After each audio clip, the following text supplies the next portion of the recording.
చూసిన ప్రతి ఒక్కరు చెప్పాలి, వీళ్ళు నిజమైన క్రైస్తవులు, నిజమైన క్రైస్తవులు. వీళ్ళు క్రీస్తుని ప్రతిబింబిస్తున్నారు, క్రీస్తుని ప్రత్యక్షపరుస్తున్నారు,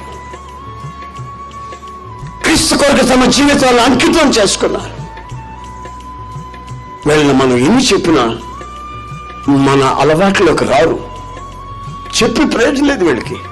వీళ్ళు ప్రభుత్వం హత్తుకొని జీవిస్తున్నటువంటి ప్రజలు అనే సంగతి ప్రజలు గుర్తించాలి. మనం ఏమి బోర్డులు తగిలించుకొని తిరగాల్సిన అక్కర్లేదు. నేను ప్రభువుని నమ్ముకున్నాను హో అని తప్పుడు వాయించుకోవాల్సిన అక్కర్లేదండి.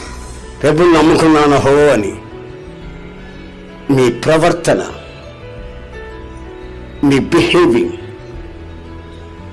గమనించిన ప్రతి ఒక్కరు చెప్పాలి, ఈజ్ ఎ ట్రూ క్రిస్టియన్, ఇతను నిజమైన